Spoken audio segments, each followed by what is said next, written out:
Ladies and gentlemen, boys and girls, grandpas and grandmas, thrifters everywhere. Today I will be sharing with you 5 things that I wish that I knew prior to starting resale that would have made me a lot more money a lot faster and saved me a ton of headaches. So with no further ado, number 1 is you want consistent, I'm going to try to write this as legibly as possible, consistent backgrounds.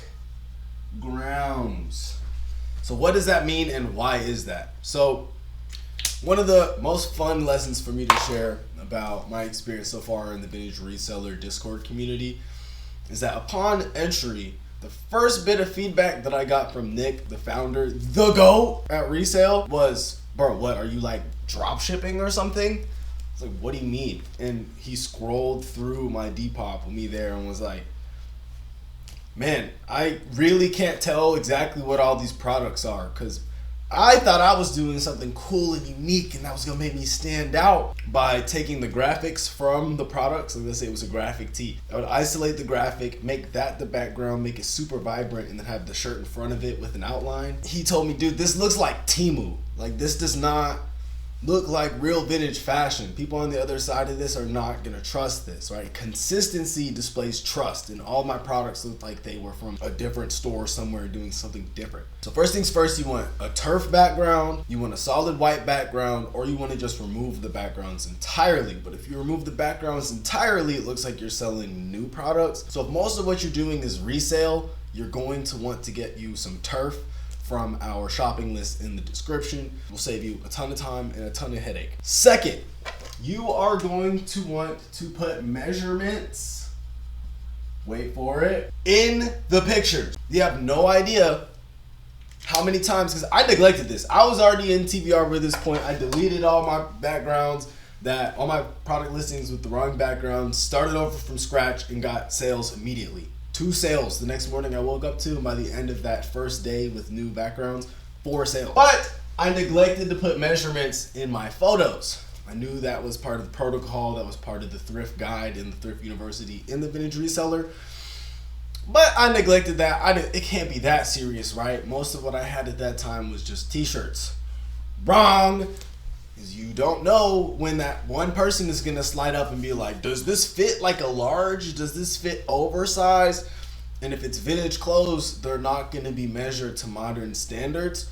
So you're gonna want measurements in the photos. So if you get those questions, you can tell them, hey, the measurements are already in the photos, right? I took a laid flat image of the shirt and then I took a pit to pit and a vertical length.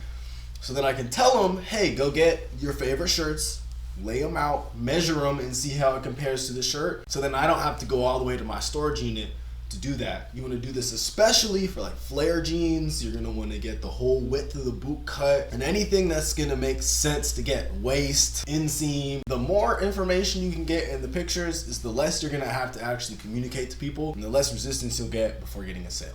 Third, no, all caps, exclamation mark, wait for it, fixer uppers, right? Just like in relationships, why would you get a fixer upper if there's a ton of great, better things already available, right? If you're picking up a product and it's damaged, that isn't the end all be all.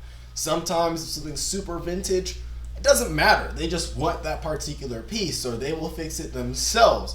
Or they might just want it for the material. So if it's a quality material or a quality brand, if it has rarity and value, despite the fact that it's damaged, you're good. But if it's like, this is not functional unless I fix it, don't waste your time. It's not worth your time. I have the 2 pieces that I got to do this with are still sitting in my unit untouched. They just need new buttons sewn on. Haven't done that yet. Not even a big project. Why? Because I'm over here focused on the real, the good, the solid products that are already listable, that are already listed, that are already getting sold, that it's not really worth my time to go fix those things unless I myself personally wanted them. So, like I said, unless it's incredibly valuable to you, don't waste your time and get some better products. Go to the Vintage Reseller wholesale or go hit your local Goodwill bin. So number 4, with that being said, when you go get some quality products that aren't ruined, you are going to want to list high and discount often. So why is that?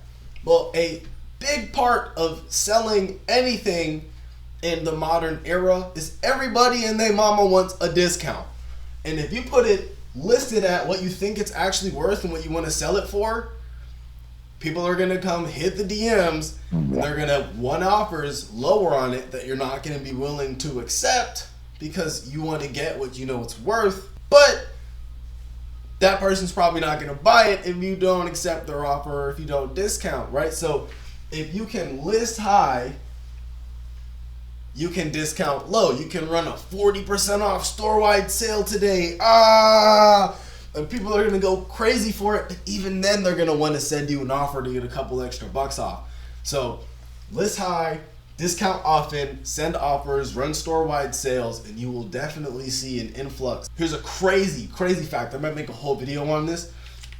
Sometimes if I have a product on any particular marketplace, I experience this the most on Depop though, that's getting a ton of likes but no sales, I will go increase the price, and the sale usually happens very quickly when that's the case. I don't know why. I don't know if they just forgot what the price was or what, but I had this pair of jeans, for instance, that sat on my store forever, and everyone and their mama was sending me $8, $9, $10 offers on this particular pair of jeans, and no one was taking it. $8, $9 for a nice pair of jeans. And so I was kind of just like, you know what? Screw these guys. And I went and raised the price $30, and I sold the pants for $27 the next day. Like less than 24 hours later. So that's another little gem I'll throw in here for those of you that are actually watching that didn't skip to the end. The real value is between the lines.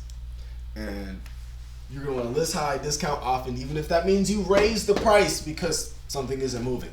So now, number 5, this is something I really slept on. So you really want to do this, and that is cross-post immediately. So why is this? Well, something that we find in the TVR community, which is another cool aspect of just being a part of a large group of people who do something, is we find everyone gets sales in waves on particular platforms. On Sunday, Nick's Grailed was just blowing up for whatever reason. Wasn't hitting all week. Depop was hitting all week, but Grailed just ran off that day. But if that's the case and the whole marketplace is abundantly thriving that day, I would have missed that if I wasn't cross-posting immediately. Again, just like the measurements in the photos, that was something in the thrift guide that I neglected because it was like, hey, you know what? I already cross-posted a handful of things on Grailed and Mercari and Poshmark and eBay, and wasn't getting the same frequency of sales as Depop, because there was more things on it. But that had me convinced that it wasn't really worth my time or energy, so I was just focused on getting new listings in my Depop. But because of that, I held myself back for months without even realizing it because I was neglecting to do the cross-posting. Once I started cross-posting and started building traction on those marketplaces, started getting more reviews on those marketplaces, next thing you know, my Poshmark hits more than my Depop nowadays. I never ever would have imagined that to be the case based on my experience had I not done that prior. So if you want to do that effectively, quickly, and not have a hassle headache of trying to track what things sold where, you're going to want to go to the description and go get your trial for Vendu. Better off, you actually also get a discount when you are ready to purchase it, because Vendu allows you to post on all these platforms, and it has an auto sale detector so that when you do go ahead and get that sale, congratulations, it removes it from your other marketplaces so you don't sell something twice and find yourself in an uncomfortable situation where you're having to refund someone when you thought you were supposed to make profit. So these are the 5 things that I wish I knew before starting resale. If you want more questions answered, ask them below. I will be doing a 5 more things video soon, things of that nature. So thank you so much for tuning in. Make sure that you check out the description for all the free awesome goodies that we have for you. You can even join the Vintage Reseller Discord community and get a free trial as of right now. So I would implore you to go ahead and do that, because being a part of this community has absolutely radicalized my entrepreneurialism and just made me so much more excited to go hustle and do side hustles like this that supplement my income and pay my bills and allow me to do the other entrepreneurial things that I like to do for my own passion projects. So with that being said, peace and prosperity. Vintage Reseller forever. Tuning out. See y'all next time.